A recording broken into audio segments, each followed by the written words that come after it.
From the Library of Congress in Washington, D.C.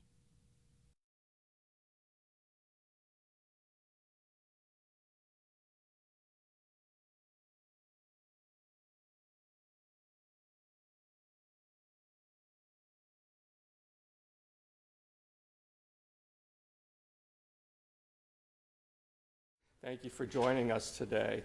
For those of you who don't know what the Center for the Book is, we're the section of the library that promotes books, reading, libraries, and literacy, and we do this nationwide, not only here in Washington, but through our state centers for the book. We have a state center in every state. We even have one in the Virgin Islands, and that's how we spread our message across of books and reading. Another thing we do is we play an important role in the National Book Festival. We invite the authors and we organize the program, and I invite you to this year's book festival, which is September 22nd and 23rd on the National Mall. Before we get started, I just need to tell you a few things. We're going to be recording today's event for a later webcast, so if you decide to ask a question of the author, you will be part of our webcast. I also need to ask you if you could please turn off all your electronic devices. Our webcasts are available at read.gov, and we have more than 200 author discussions on the site. You can also read about our programs on Facebook.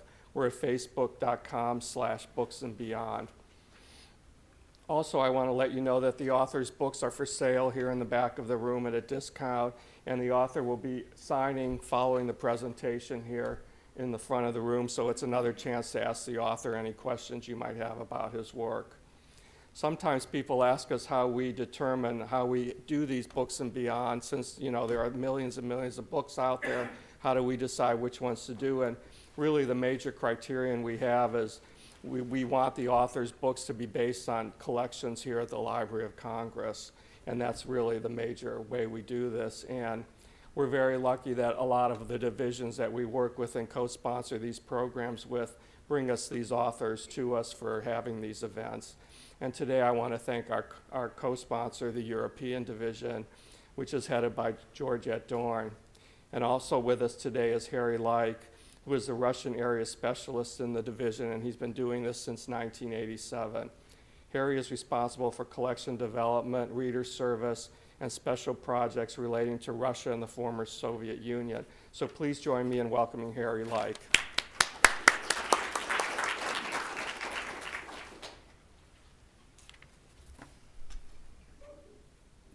Thank you very much. I'd like to welcome you on behalf of the European Division, and I want to make a very brief introduction of Professor Michael David Fox, the author of the book being presented today.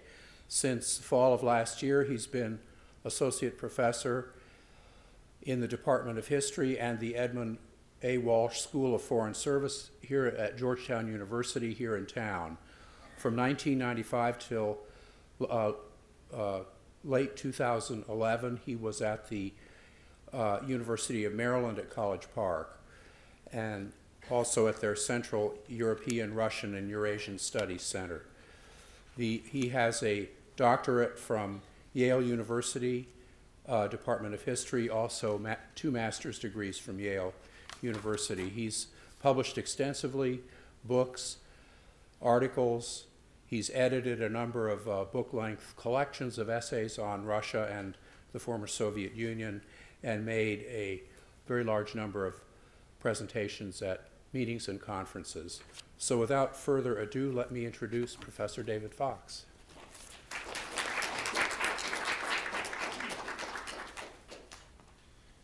Thank you, Harry, and it's really a pleasure to present this book here at the Library of Congress, because so much of it was researched and written at this library. And as I said in the preface of the book, the strengths of the Library of Congress's holdings, both in Russian and Soviet periodicals and books, but also in on the European side, not to mention the Slavic reference collection at the European Reading Room, the work conditions, and Dr. Like's wonderful staff at the European Reading Room made this probably the single best place in the world to work on this particular study.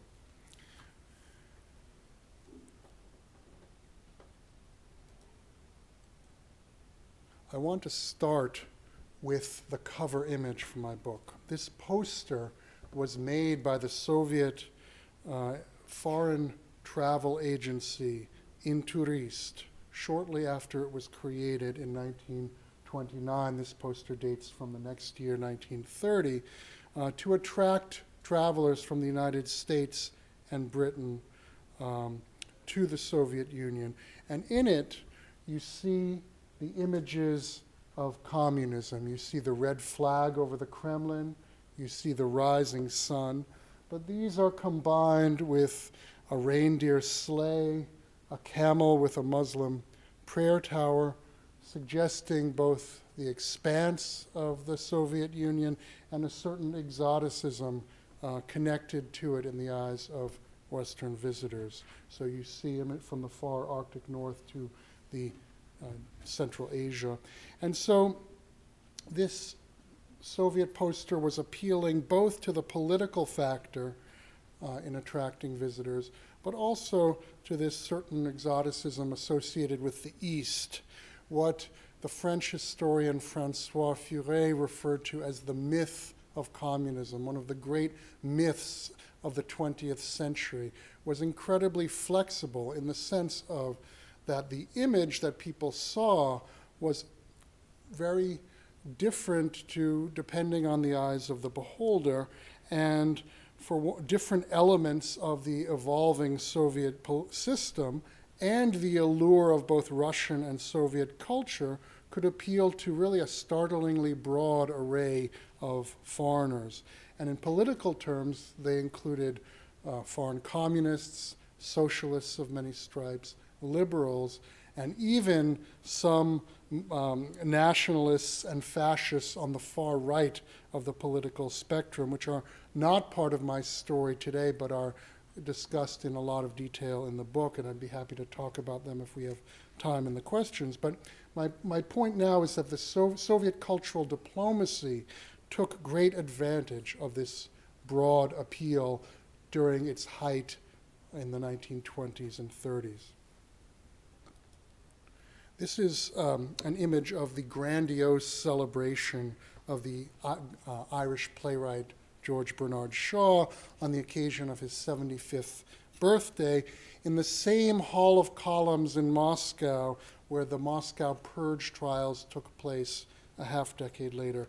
For me, it's a key problem that Western intellectual sympathy for the Soviet experiment also corresponded to the height of Stalinist political violence in the 1930s.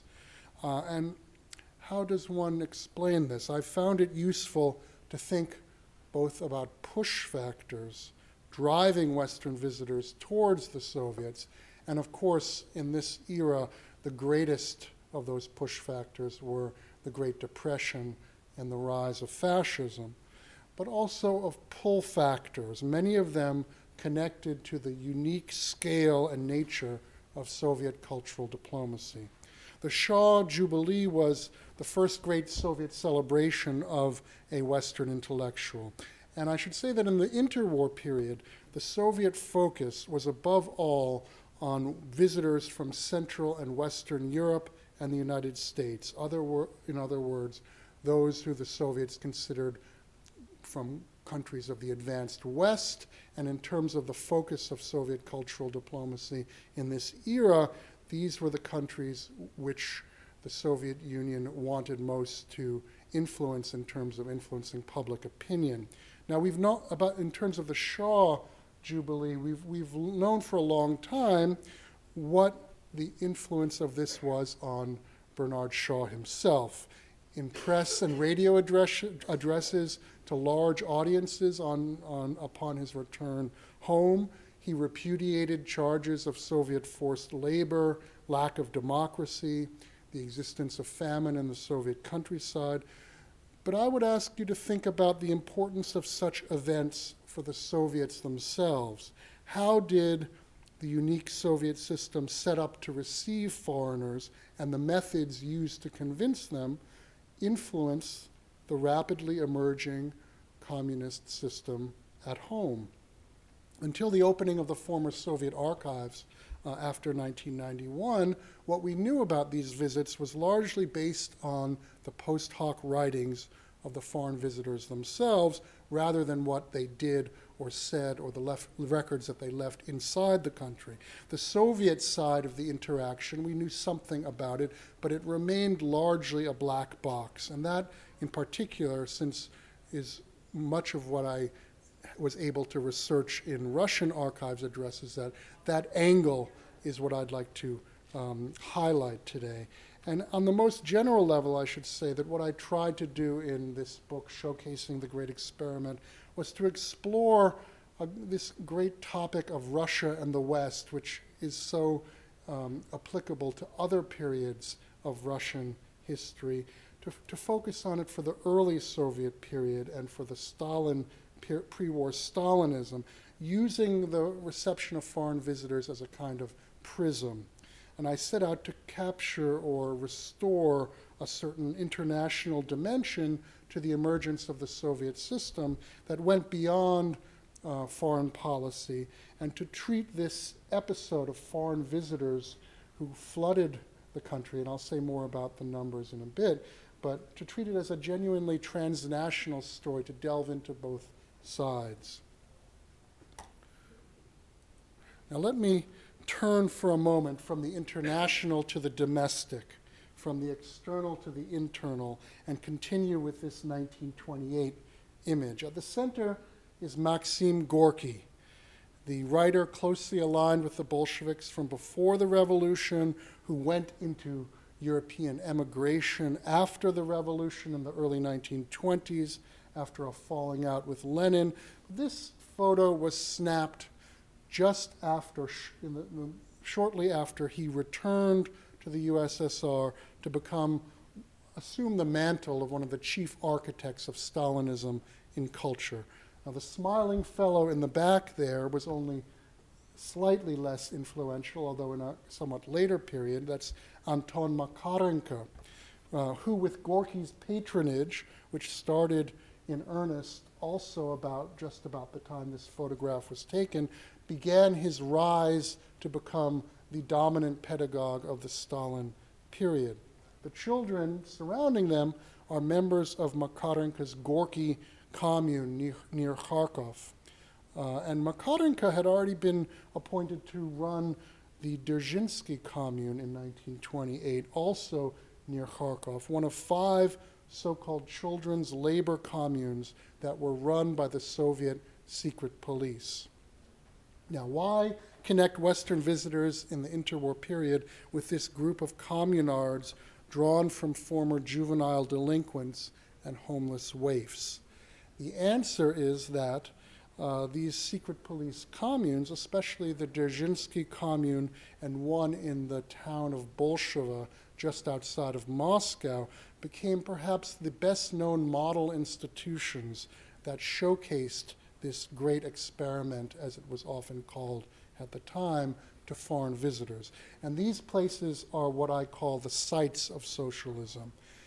And I'm going to argue that this opens up unexplored avenues of investigation, meaning that when we put our attention on these model sites. Specifically, I'm going to make the case that the unprecedented lengths that the Soviets went to win over the outside world had unanticipated consequences on the internal development of the Soviet system.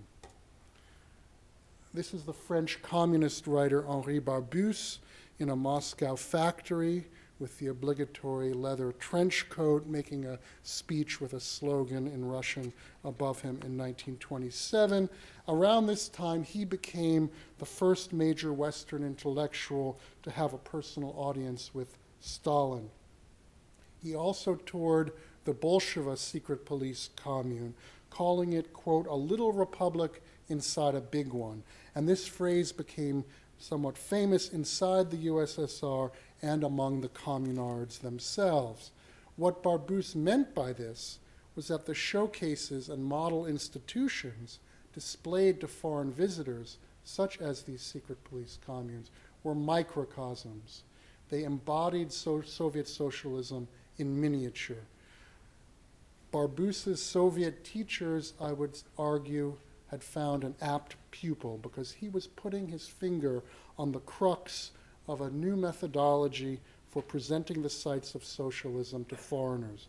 The model, it was claimed by guides and translators and all those who showed these sites to foreigners, the model was representative. If not exactly today, then it was representative of what the future would become, for it heralded what would then be prevalent under socialism. So officials, cultural officials involved in cultural diplomacy, guides and translators called this methodology cultural show. The word, for those of you who know Russian, is kult pokaz.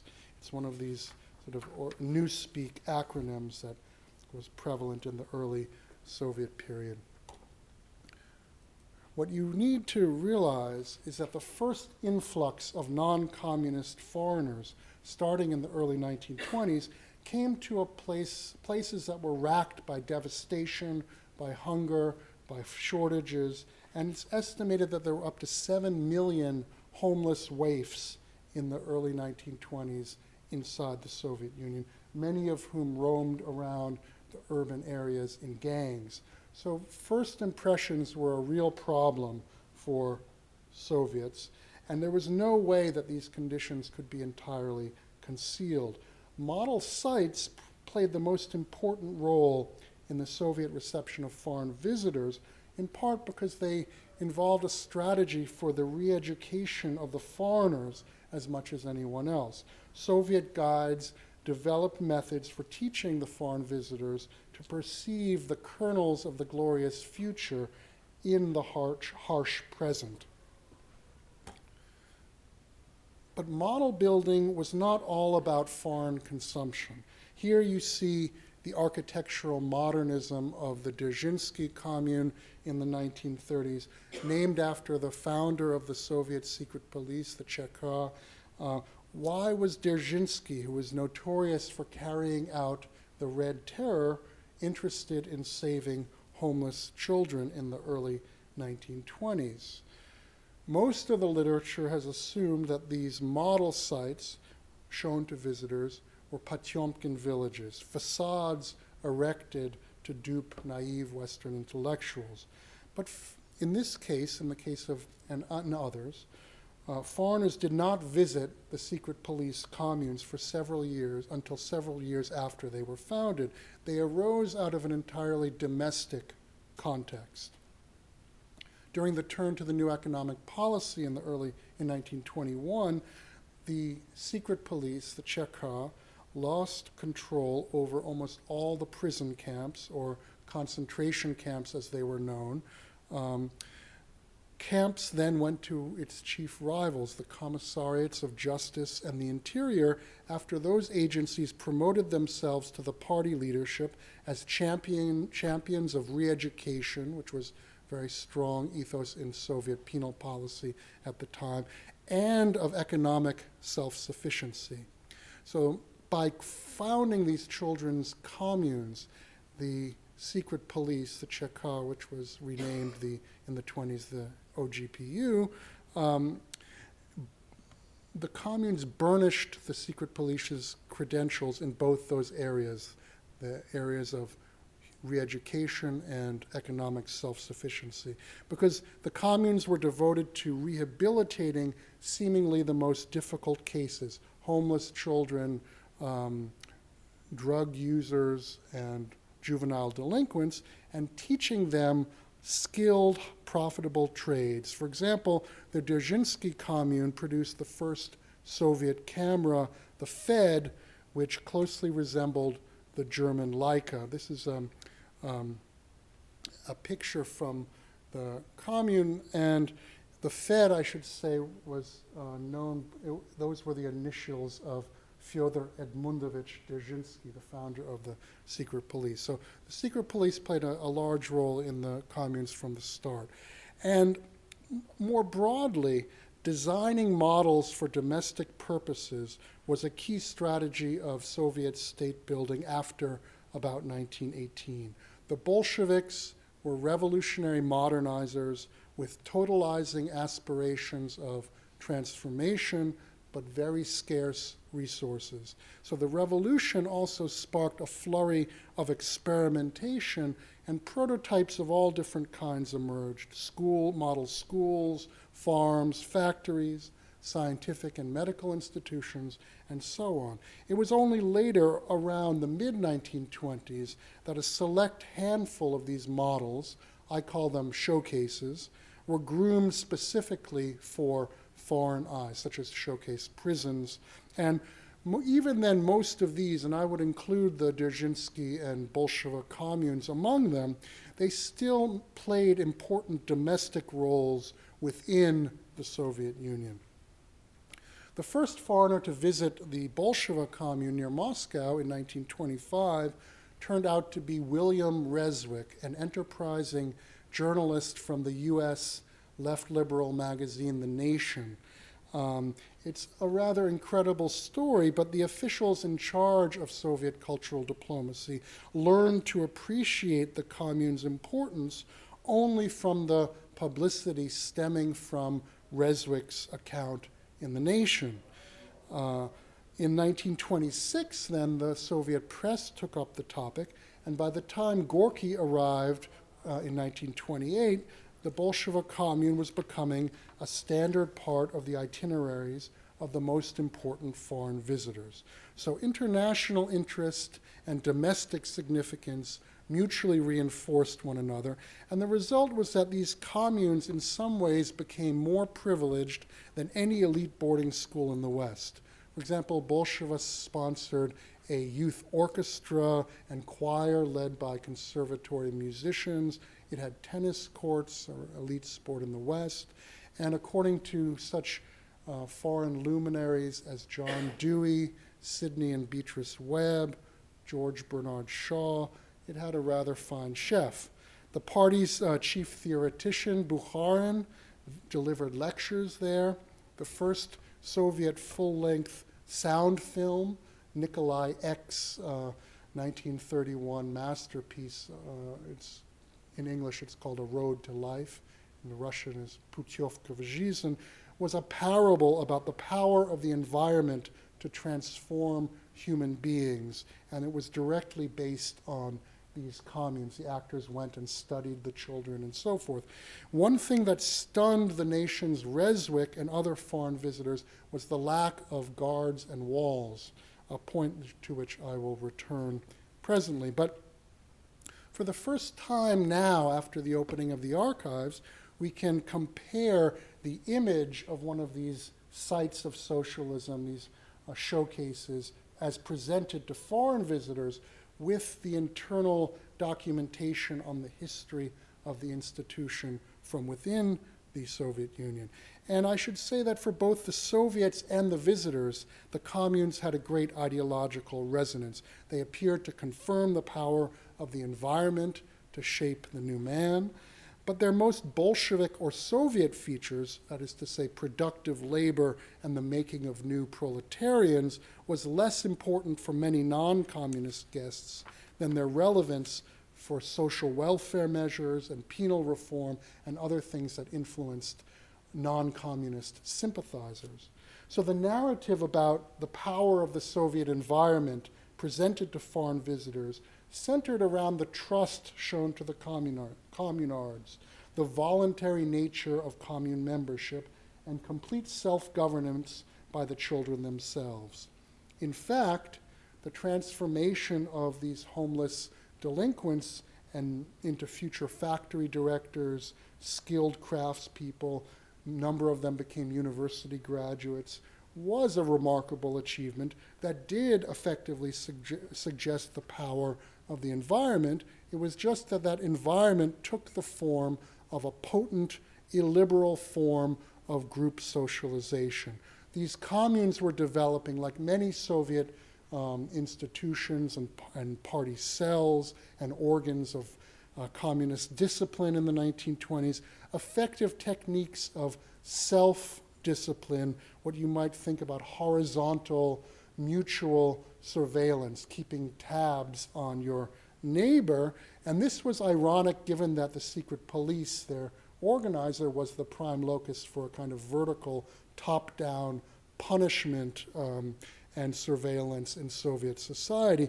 But this other kind of discipline, the keeping tabs on your neighbors, was developing on the grassroots level of the collective or collective. And after Makarenko's canonical writings of the 1930s, the collective came to be considered in the Soviet Union as the basic unit of Soviet society. And Makarenko's writings themselves were based on the Gorky and Dzerzhinsky communes. Now, I mentioned there were no guards or walls at these places. None were needed. What I discovered after some digging was that the children were selected personally by the commune director. They came from prisons and camps and juvenile detention centers with fairly harsh and sometimes very harsh conditions, and they were selected as those who were deemed amenable to re-education so that they would be cooperative. And the disciplinary system relied on a kind of elite group placed below the director, the so-called active or active cadres. And in the end, the threat of expulsion by the group from this new life of rather extraordinary privilege was a very potent spur for the children to alter behavior. So in other words, it was precisely the exceptionalism of the commune that allowed it to function effectively. Recidivists were thrown back into the juvenile prisons. And this uniqueness or singularity of these model institutions was precisely the opposite of what Barbus had called attention to and Soviet cultural diplomacy had claimed, that they were microcosms. So the display of sites to visitors was based on the approval of the sites and a certain selectivity there. But foreigners were not taken to only a handful of showcases. The archives contain lists of hundreds of approved model sites that were routinely presented by agencies dealing with foreigners. One of the main sources for my own work was the huge archival record left by the Soviet All-Union Society for Cultural Ties Abroad, which was the chief organ of Soviet cultural diplomacy and known by its Russian acronym Vox. And its mission was to sort of take charge of presenting Soviet culture and to deal with those classified as members of the intelligentsia. It's such a large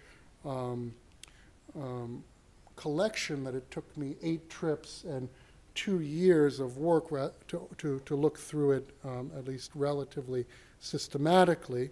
The founder of Vox until 1929, Olga Kaminova, was the sister of Trotsky and the wife of Politburo member Lev Kamenev. So she was very well connected to the old Bolshevik leadership in the early years. She was educated in Bern, so she could act as a sort of polished Madame Kamenova to visiting foreigners, but she insisted on certain things that shaped the evolution of Soviet cultural diplomacy, the importance of tailoring each visit to the interests, cultural level, professional profile, and political outlook of each visitor. So it was kind of Leninist flexibility there.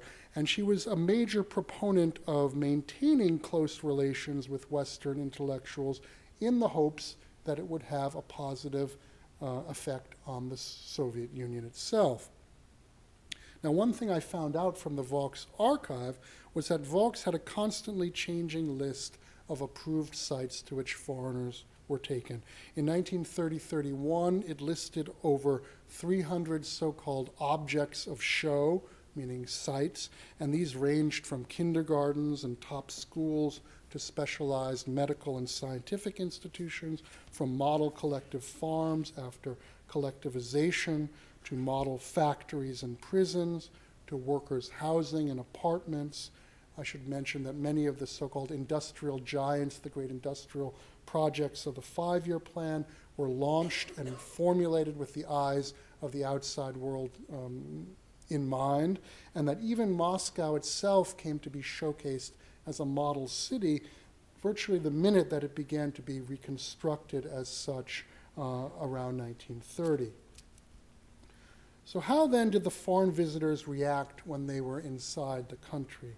One of my more, I'd say, noteworthy findings from reports of the Vox guides and translators and from the unpublished writings of the visitors, including when they were inside the country, was that the reactions of foreigners to these sites of socialism were decidedly mixed.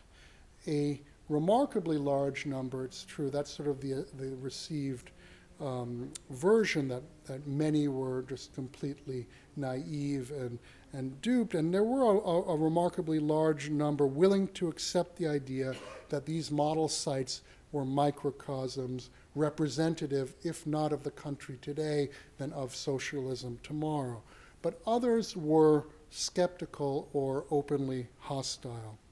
The French writer André Gide, who was perhaps the best known French intellectual to become a fellow traveler in the 1930s, visited the Bolshevik Commune in 1936. This was part of what became a famous tour. He became the most celebrated Soviet sympathizer to publicly repudiate the Stalinist order. And when he went to the Commune, Gide was regaled by the communards about their rebirth as new people. It was a very common trope starting in the early 1930s. But to him, it sort of was an unpleasant reminder of religious converts. And in his book, he wrote, to convey what they were saying to him, quote, "I was a sinner, I was unhappy, I did evil, but now I understand, I am saved, I am happy." Now, the case of Gide illustrates some of my conclusions about the interwar visitors. We're talking about approximately 100,000 foreign writers, artists, intellectuals, what you might call political tourists, who made this Soviet tour in the interwar years. I hope, after my book at least, it will no longer be possible to talk about all of them as a single or homogeneous group. There were many more critical stances that remained unpublished or in Soviet archives, and that means that far more self-censorship took place than previously imagined. But one crucial point about Gide is that he traveled with his own non-Soviet entourage of foreign writers and dissident foreign communists. There was a group of 6 of them, some of whom knew the Russian language and Soviet conditions, who had been living inside the Soviet Union. And this meant that in his case, he was able to avoid the often extensive and long-term influence of those Bolshevik intellectuals and diplomats whom I call mediators, who often extensively cultivated the most important foreign intellectuals. Gide's experiences on the ground interacted with his intellectual trajectory in an unusual way. He was drawn to communism, like, for example, Marot or others, through the antechamber of anti-colonialism. He had gone through guided tours in Chad and Francophone Africa, and that had taught him that how different things looked when you viewed things, as he put it, from the window of the governor's car and what they looked on the ground. And although he was not overly political before the 1930s, Gide possessed an unusual form of civic courage. In Gide's 1924 dialogue, which was called Corridon, he marshaled arguments from a wide array of disciplines to push for the recognition of the naturalness of homosexuality. Gide was, according to his biographer Alan Sheridan, quote, made the first serious attempt by a homosexual to defend the practice of homosexuality to the general public. So for Gide, he equated the sexual intolerance of bourgeois society with political and intellectual and artistic conformity. And this shaped his attraction to the Russian Revolution and to communism in the first place. He was gearing up during his visit to complain directly to Stalin about the 1934 Soviet law criminalizing male homosexuality, which he and his circle discussed extensively. And needless to say, Stalin, who was not known for his tolerance, declined to receive him in the middle of his visit when he reached Moscow. So it was at this moment, in the middle of his journey, that Gide's illusions of influence were dashed, and he took the decision to break with the Soviets. And these illusions of influence were crucial for the leading fellow travelers, or friends of the Soviet Union, as they were called inside the Soviet Union. So that, in this sense, the Gide case is the exception that proves the rule. Now, I've been talking a lot about cultural diplomacy, and just for a minute, I want to step back to say a few words about that, the history of cultural diplomacy and how the Soviet version fits in. Because I think that just as the Bolshevik Revolution inaugurated new chapters in the history of, for example, poster art or mass festivals, I would argue that the nature of the new regime and the way that the attempts to influence foreign visitors crystallized in the early 1920s innovated a novel form of cultural diplomacy. Cultural diplomacy emerged in the late 19th century, and especially during World War I, in parallel with the birth of modern propaganda. As it emerged, especially in France and Germany, cultural diplomacy was a branch of foreign policy. You can define it as allocating resources within foreign ministries in an attempt to influence foreign public opinion as a tool of foreign policy, using the realm of culture, including the use of cultural figures, cultural exchanges, and so on.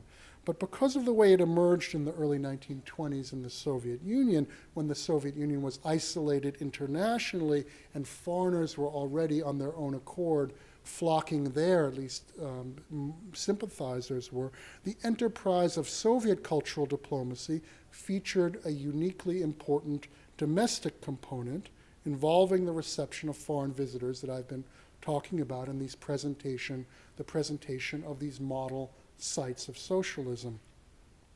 There's another distinctive feature of the early Soviet Union. The Bolsheviks aspired not merely to alter public opinion, to change people's views, but to transform their worldviews, at least transform those they influenced. They did not, therefore, localize cultural diplomacy as a subfield or branch of foreign policy.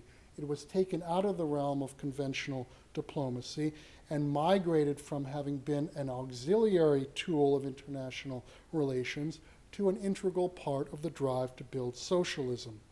And this explains the uniquely important domestic component involving the presentation of these model sites. So in theory, at least, any Soviet citizen who met a foreigner, who talked to a foreigner, would act as an agent of the new regime. So it attempted to bring all of Soviet society into the effort to spread a favorable view of the Soviet Union. And my book argues that this Soviet mobilization of society for this international ideological contest directly paved the way for the cultural Cold War. Now finally we come to the unanticipated consequences of this whole story for the Soviets themselves. Gorky, whom I began with, returned to the Soviet Union from his villa in Sorrento, Italy in 1928 and 1929, forging his pact with the Stalin Revolution. And as he did so, he took a remarkable tour, very well publicized in Pravda and elsewhere. He went around to these model sites of socialism around the Soviet Union, almost as if he were a foreign notable coming from abroad. But he also visited one place where no foreigners were allowed, Solovki in the far north, one of the few prison camps that was retained by the Soviet secret police. I mentioned that in the turn to NEP in 1921, they were deprived of these camps. They retained the Solovki in the monastery, which had been turned into a camp. They retained that throughout the 1920s. And Solovki then became a model of a very different kind. At this conjuncture, when Gorky returned in the late 20s, it became the prototype for the nascent Gulag. This was where the secret police innovated a new for-profit model of exploiting forced labor for the industrialization drive. And as a result of this turn during the 5-year plan, Gorky actually arrived in the far north during a catastrophic downturn in camp conditions. He then trumpeted Solovki's humanistic re-education through labor to the rest of the world, as if the forced labor camp at Solovki were the child's labor commune in Bolsheva.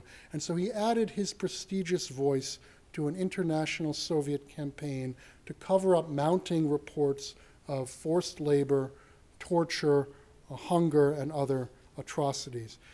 Incredibly, however, despite truly horrific conditions at this camp, the old Soviet stress on rehabilitation had preserved a set of cultural institutions at the camp. There was a theater, there was an orchestra, there were prisoner publications that were relatively uncensored, and not coincidentally, there was another well-appointed secret police commune for homeless children.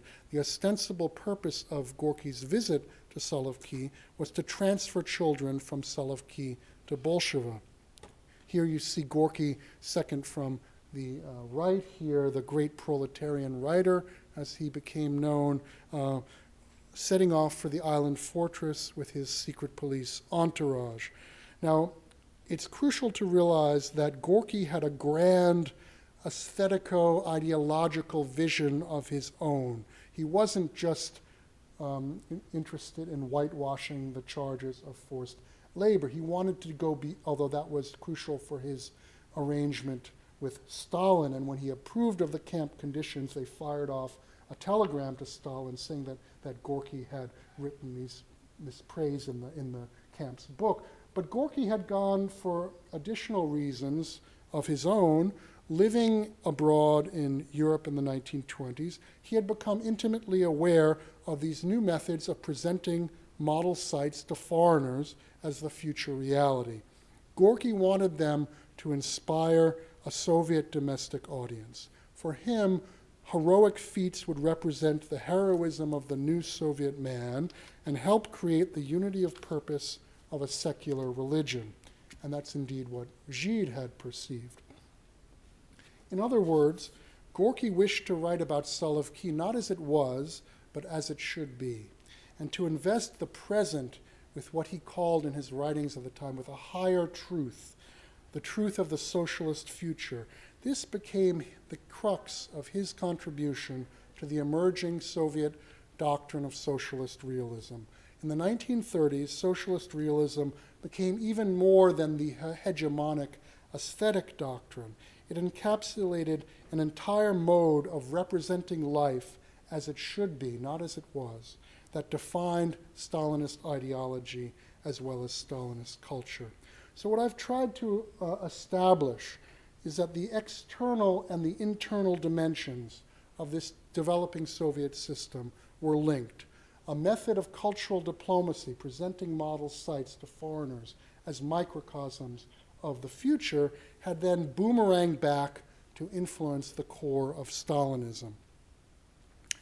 The children's labor communes, and here I'm concluding, did not only provide the means for Gorky to establish a kind of official fantasy of rehabilitation of the forced labor camps of the Gulag, and this notion that they were involved in humane rehabilitation remained the official orthodoxy until Khrushchev emptied the camps starting in 1955. But it's also true that the healthy, well-fed children of the Ukrainian secret police communes, the ones near Kharkov, were on display to selected visitors during the astoundingly successful cover-up of Stalin's terror famine of 1932-33, which hit Ukraine the hardest and left, historians now say, at minimum 3 to 4 million people dead. Here you see George Bernard Shaw again, the Fabian grand old man of socialism, here on the left, second from the left, in an outdoor banquet in 1931 after his tour of the Bolshevik commune. Shaw ridiculed notions of hunger and shortages, wittily boasting that the Soviets had become, quote, sound Fabians and are on the way to becoming complete Shavians. So to conclude, the example of Gorky redirecting methods of cultural show to develop socialist realism is an example of what I call boomerangs, international initiatives that came back to influence the Soviets at home with unexpected consequences. In this case, the results could not have been more consequential.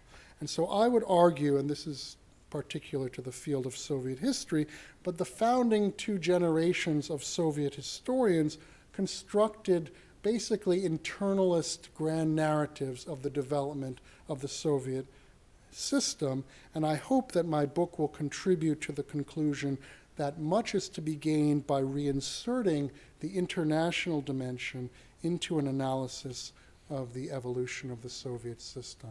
Thank you.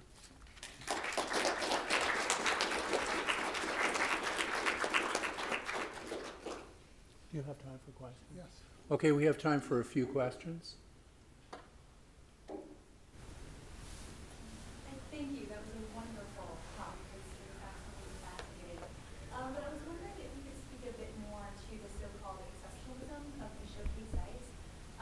Specifically, was this exceptionalism something that was consciously kept secret from the Western visitors, or was it something that perhaps wasn't interpreted as such by the communards or the overseers of the showcase? I think that there were numerous strategies, and especially in the beginning, in the mid-20s, they weren't as centralized as they later became. They later published, starting with the advent of Stalinism, which really represents a more kind of controlled cultural system. They really started publishing books on how to present these sites. But my impression is that they did not focus attention on their exceptionality. In fact, they stressed the opposite, that they were microcosms. Yet if someone challenged them and said, look, I've seen other places and these places have much better conditions, or they would raise questions about it, they would say, yes, these are what the future will look like. And that was the crux of conflating the future with the present, which I think is a key move in Soviet culture and ideology, because that was a realistic argument. You could, potentially, be well informed about the fact that these are not representative, but still subscribe to the belief that in the future, the Soviet state had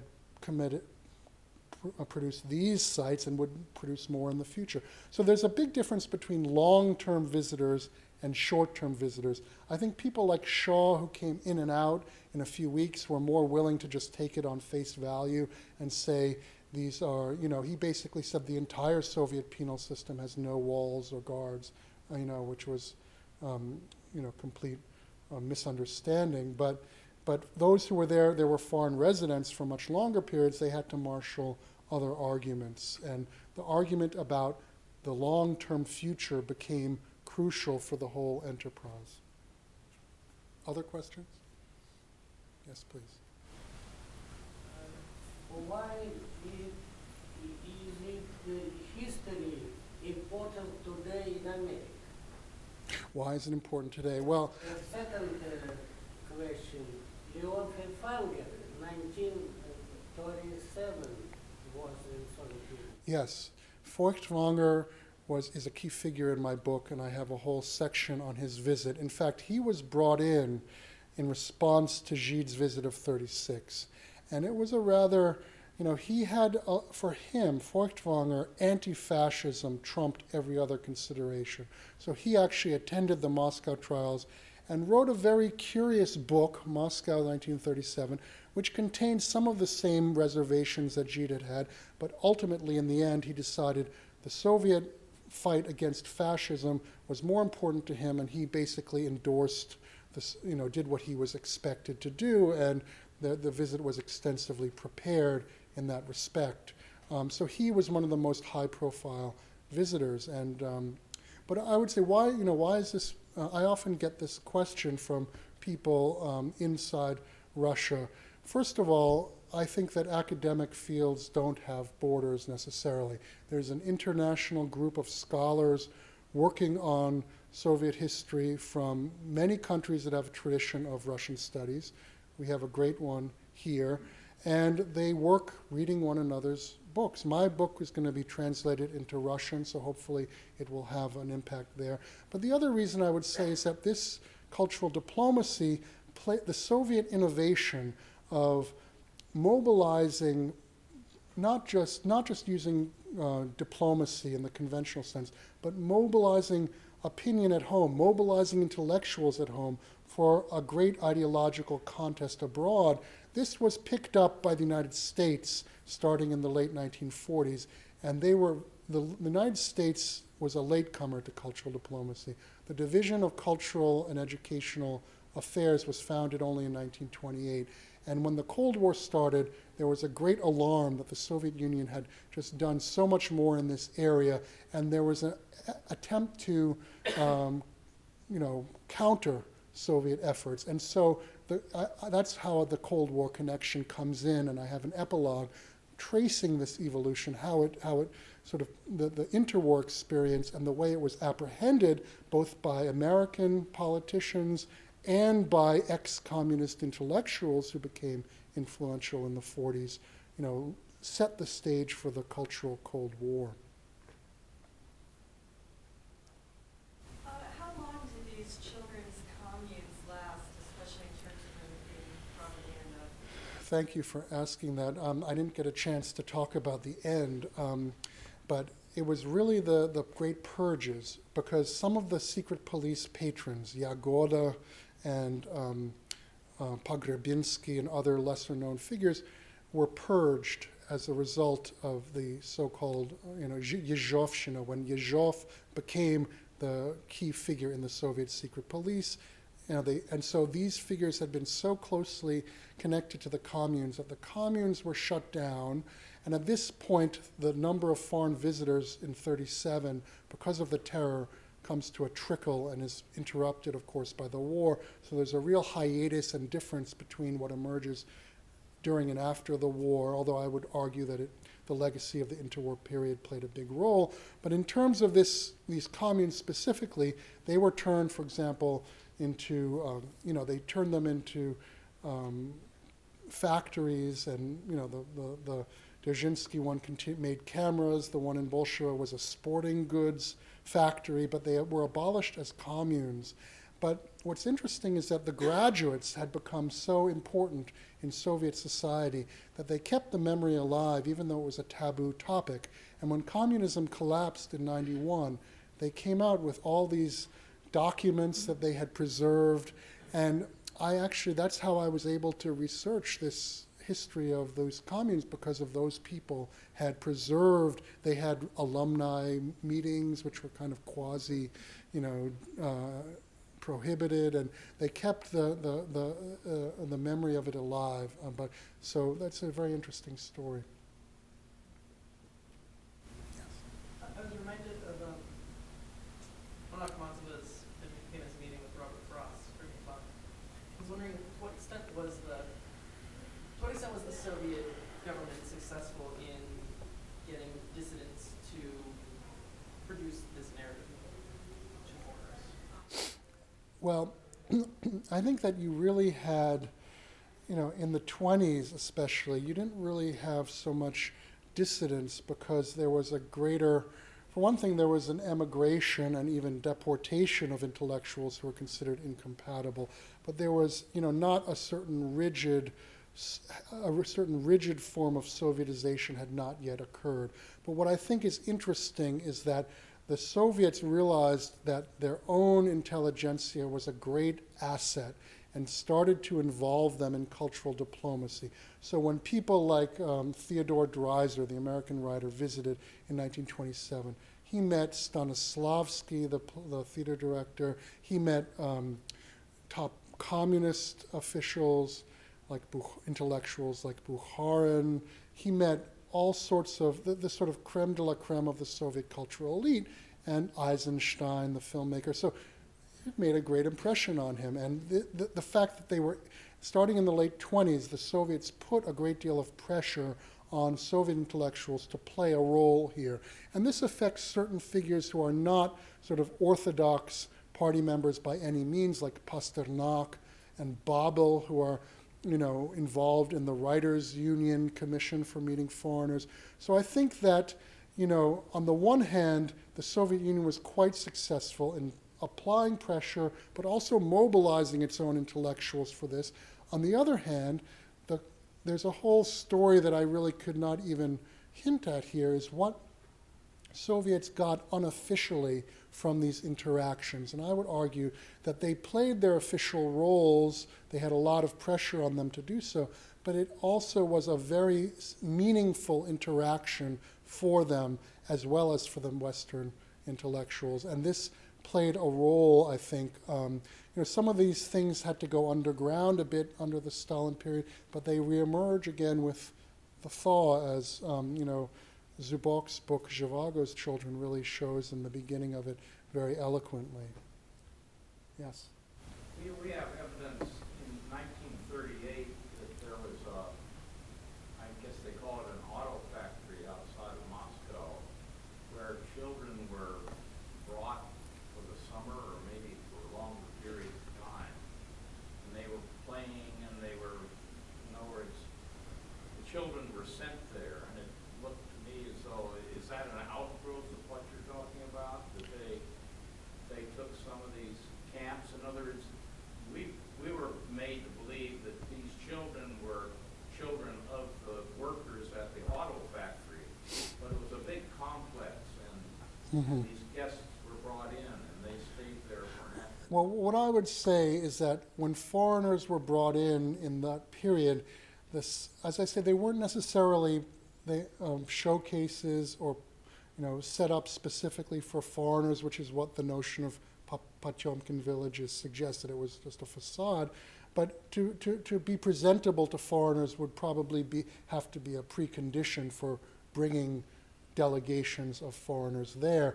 The way the Soviet system worked was that the economic system, the factories had attached to them all the welfare institutions like sanatoria, camps, so on. And so it's not unrealistic to think that an auto factory would have its own institutions like that. And Catriona Kelly has written this monumental book called Children's World, which is a history of childhood and children's institutions in the Soviet Union. What I took away from that book was really the remarkable variety of children's homes and schools. A lot of it depended on the local people and the local directors, but conditions varied, so they were not all, they varied wildly, and some were pretty good and some were horrendous. It's fair to say that all such institutions outside the capitals were fairly strapped for resources, and therefore, economically it was very, very difficult in the 20s and 30s. But Kelly really shows that there was a variation. Grant. What archives did you use over there, and were they difficult to access? Well, I started off with the Vox Fund, which is in the State Archive of the Russian Federation, and that is a fairly, what I call, model archive. It's working for foreigners, it's open. I was working there before, and they had posted a list of declassified collections, and that's where I saw that the Vox secret, the secret part of the Vox collection, which every major collection had a secret part that was shown, not at all, but to very few people, that it was being declassified in the late 1990s. So that's actually where I started to work with, because you had interesting, Soviet documents can be very bureaucratic and dull, and these had notes from foreigners, interactions on personal letters. It was a different kind of documentation, and I started working with that. But as I expanded, and started to look at the range of institutions that were connected to the reception of foreign visitors, the Union of Writers Foreign Commission was extremely important in the 1930s. That's in another archive, the Regali, the cultural archive. There's the trade unions were instrumental in visits by workers' delegations, every May 1st and Revolution Day, these workers' delegations that were brought in, and they were an important aspect of cultural diplomacy, and there was a foreign or external commission there. I worked in the party archive with the Stalin collection, which had just been declassified, and I worked in the archive of the, in the former party archive is the collection of the Comintern, which was very important in all of this. But the most difficult archive, all of those archives were, they presented certain challenges, but were remarkably accessible for most of the period that I worked in. The one that's really not easy to work in is the Ministry of the Foreign Policy Archive, which belongs not to the Russian archival systems, Rosarchiv, but belongs to the Ministry of Foreign Affairs. And it's much harder to get in there. I was very fortunate to get a lot of good material there, but they certainly cut me off at a certain point. So that's why I would say studies of really good studies of Soviet foreign policy are more difficult to write, because those, according to the foreign ministry, it affects the prestige of the Russian state, even though it was a different regime, and they keep more of a tight lid on foreign policy documents. KGB archives are, in the time that I worked, not accessible, but in the 90s, a number of published documents and documentary collections came out, which were very helpful, because the secret police, as you can see, played a big role in this whole story. But that, I would say, is the biggest lacuna that's left in our study of Soviet history. If someday those documents become accessible, there will be many more books to be written. So. Thank you very much. This has been a presentation of the Library of Congress. Visit us at loc.gov.